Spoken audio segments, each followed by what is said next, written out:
Hello everyone, welcome back to the Capablanca saga. We are back at the 1914 tournament of St Petersburg, and Jose Raul Capablanca faces his old opponent from the 1911 San Sebastian tournament. It's David Janowski, a former World Chess Championship challenger who in 1910 challenged Emanuel Lasker for the title, Emanuel Lasker pretty much wiped the floor with Janowski, maybe not gameplay-wise, but definitely result-wise, as the score was 8-0 in favor of Lasker with 3 draws.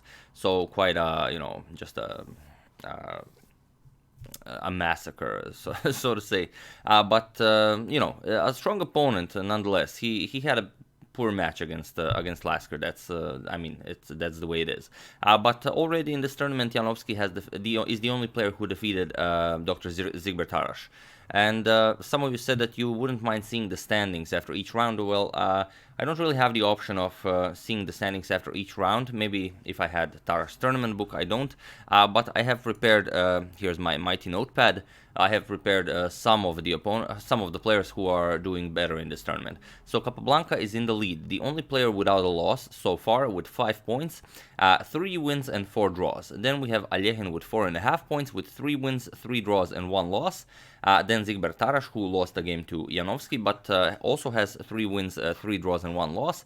Lasker has 2 wins, 4 draws and 1 loss. That makes 4.5 points. And Frank James Marshall has 2 wins, 4 draws and 1 loss, same as Emanuel Lasker with 4 points. So Capablanca doing excellently, and we'll see how it goes here. In the 1911 tournaments of San Sebastian, Capablanca defeated Janowski with the black pieces, but now Capablanca is the one with the white pieces. So we have e4. We have e5, knight to f3, knight to c6, and now bishop to b5. Durui Lopez, a6, we have Morphy's defense. Bishop captures on c6, the exchange variation. We have d captures on c6, and now knight to c3. And here we have bishop to c5. It's interesting, 2 rounds before the game Capablanca-Janowski, Lasker played f6 against Alexander Alekhine, and Alekhine got an excellent position out of this game, but in the end Lasker was able to beat Alekhine. And that's just how Lasker oftentimes played. He didn't mind any position, no matter how uncomfortable it was, but he just wanted to make it as uncomfortable for his opponents, as much as he could. And often it worked. But here we don't have f6. Here, after Capablanca's knight to c3, bishop to c5 by Janowski. Of course, the e5 pawn is off limits. If knight captures, then bishop captures on f2. King captures and queen d4 picks up the knight. Perhaps it is playable. I mean, you can still castle, rook f1, and then artificially castle, but not something you want to do. But okay, after bishop c5, d3 by Capablanca, we have bishop to g4 and now bishop to e3, offering a trade of dark square bishops. We have bishop captures, pawn captures, messing up Capablanca's pawn structure in the middle, but if anything, it just strengthens the center. At some point, the d4 will be played, and Capablanca does have a semi-open f-file for his rook. We have queen to e7, and now comes castles. Janowski also castles, but he castles queenside. And here we have a very strong move by Capablanca. The bishop pinning the knight, attacking the queen, well, x-raying the queen here. Rook also doing the same thing along the d-file. So queen to e1. Getting out of this pin, getting out of this uncomfortable d-file, also giving more protection to the e3 pawn. And also, if this knight moves, the queen is supporting the pawn's advancement to b4, as the queen here is, doesn't really want that. We have knight to h6 by Janowski, and here comes a move that many people say pretty much just shows how brilliant Capablanca is, and with what ease he plays the games. Here Capablanca plays rook to b1, because Capablanca wants to push a4, b4, and b5. If he can do this, then positionally he's just winning. So here he wants to prepare it. Queen is currently guarding b4. You don't really have a good move with your knight, so your queen would be guarding b4. So just rook to b1. Now a4, b4, b5 is coming. Black can't really do all that much about this. First, black goes f6, strengthens the e5 pawn, and Capablanca proceeds with his plan. We have b4. Now comes knight to f7. The knight now comes into the game, as with this f6 we have made this possible. A4, preparing b5. just like that. Bishop captures, rook captures, and now comes b6, preparing that after Capablanca advances the pawn to close the position with a5. And Capablanca still goes on with his plan. We have b5, c captures on b5, a captures, and now a5. Of course, Janowski is not interested in opening up the position as his king is there on c8. And then now comes knight to d5. Queen has to move as the queen is under attack. Queen c5 and now c4. And what Capablanca did here, he saw that Janowski's knight was awkwardly placed on h6. Okay, now it's on f7. But from f7, it will take a whole lot of moves to challenge White's knight on d5. Also, that knight being supported by the c pawn and by the e pawn is pretty much a monster knight. And the d3 pawn that's a weakness is not really a weakness because there's no way you can ever move this knight from here. So Black now has no useful plan. Black can now just wait and see what Capablanca does. We have knight to g5, remaneuvering with an attack on the rook, rook f2, and now knight to e6. And it's still not possible to challenge this knight even with this knight. It's very unlikely you will be able to push this pawn, and of course you can never go to f4 as the e3 pawn pretty much covers that. So e3 not at all a weakness. But okay, queen to c3 now by Capablanca, and here you might think, okay, Black still has nothing to do, so what's the play with Black? Black just plays rook to d7, makes room for the other rook to enter the game, and now you can see that there's really no way that, well, you'll ever push this, as then just pawn captures, and then both rook and knight are attacking the b6 pawn. You're never pretty much pushing this. The f5 square is covered by the rook. If you try and move the pawns on the king side, the knight covers the f6 pawn. Also, the rook will be attacking that. So Black has no active plan here. Black can just sit and wait. And, well, the only one that has an active plan here is Capablanca. So what does Capablanca play? Rook to d1. Now it's finally time to make this d3 weakness pawn a strength. And d4 is coming. There's not all that much Black can do here. Just giving you an example, if Janowski plays some irrelevant move on the king side, d4 is pretty much a game-winning move. E captures, you will play pawn captures, the queen is under attack, you have to move. Now comes c5, just, you know, continuing with the attack. We have pawn captures, and now queen captures on a5. There's the threat of queen to a8 checkmate, so you would have to prevent this somehow. Let's say you go king b7, but now comes rook to a1. Again, you're threatening to jump all the way into the position. Also, you're preventing rook to be developed to a8.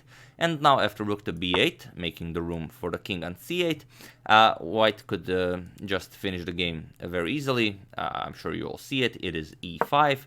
Attacking the queen, and the queen has nowhere to go.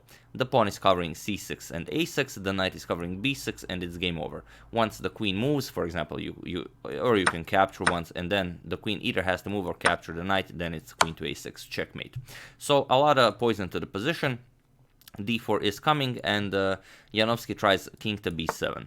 Capablanca at one point said that maybe king to d8 would have been better, but I don't think Capablanca was giving that much thought. So the attack is pretty much the same if the king goes to d8. So Capablanca proceeded with continued with the attack. d4. We have queen to d6, and now rook to c2, just increasing the pressure along the c file. c5 is coming. We have e captures on d4, e captures on d4, and now, again, for the lack of a better move, Janowski played knight to f4, but it just doesn't work. So I would ask you to pause the video, but you all know which move is coming. Of course, it's c5. No, pretty much pointless to pause the video. You know, after the queen moves, c6 will win the rook as the king will be checked. So there's not much to do here. Knight captures, pawn captures, the queen is still under attack.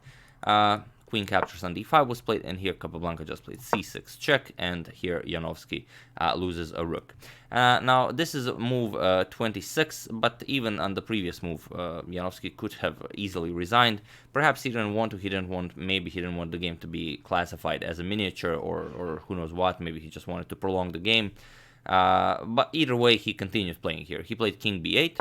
Capablanca played c captures on d7. We have queen captures on d7, and now Capablanca just pushed the pawn. Now he's up a whole rook. It's pretty much the same. Whatever he plays, everything is winning. Rook e8, and now even d6. we have c captures on d6, and now after queen to c6, it was in this position that David Janowski resigned the game, as either queen captures or rook captures is coming, but basically black is just down a whole rook, so there's no point whatsoever in continuing here. And it's Garry Kasparov said that dry tedious play sickened Janowski, and that he couldn't play like that against Capablanca, so he often went for these attacking lines, which didn't work against Capablanca, and then it's well, this is the end result. But yeah, it's an interesting game that we can all learn a lot from, and there's a very famous game between Enrique Mecking and Viktor Korchnoi from the 1974 quarterfinal candidates, where Mecking employed the same idea, rook b1, a4, b4, b5, and defeated Viktor Korchnoi, although Korchnoi won the match in the end, but still it was a very nice game. I will put a link to it in the description below if you just want to check out that game as well. So yeah, what do you think about the game? I mean, pretty much everything up to this point was, you know, a brilliant play by Capablanca, and this rook to b1 move just shows how easy chess comes to Capablanca, and you know, black also has attacking potential. Black can just go g6, f5. I mean, there are ideas here. You could make a nice rook lift, go here, make some capture here, make knight g4 moves. There are ideas here, but white is just too fast with with this a4, b4, b5 idea. But yeah, you could perhaps use this in your own games. Okay, today in modern chess, very unlikely that you will see this kind of aggressive chess, you know, with opposite side castles. But if you do, you know, make sure you employ such an attack if possible. So yeah, that's the game. I do hope you enjoyed it, and you know, if your opponent plays a brilliant game, always make sure you congratulate him, and don't just drag the game on. Okay, if there are complications possible, if there's poison to the position where you are hoping your opponent will make a mistake, then you can continue the game. But if you're just down a whole rook, you know, just don't drag the game out. You know, shake your opponent's hand and congratulate him from the heart, as he created this beautiful game. And it will make both of you feel great. So yeah, once again, I do hope you enjoyed it and that you're enjoying the Capablanca saga so far. Capablanca now still in the lead. I'm gonna try and check up on the results before we go into the next game, and we are getting nearer and nearer to the end of the first part of the tournament. And as you all know, 5 of the players who have the best results in the first part of the tournament are then going into the second part of the tournament, where 5 of them are going into a double round robin, and you know, as I've already mentioned, all hell will break loose. So, you know, stay tuned. I would like to thank Walid Alvadi, Louis Bomet, Anton Baklanov, Wesley Santelus, and Joseph Kupreshanin for your contribution to my channel. Thank you a lot. I really appreciate it. As usual, you can check 2 of my previous videos here. Thank you all for watching, and I will see you soon, hopefully with some more interesting content, and, well, checking up on it's pretty much the end of the match between Lila and Stockfish. Gonna check up on that as well. Thank you all, and I will see you soon.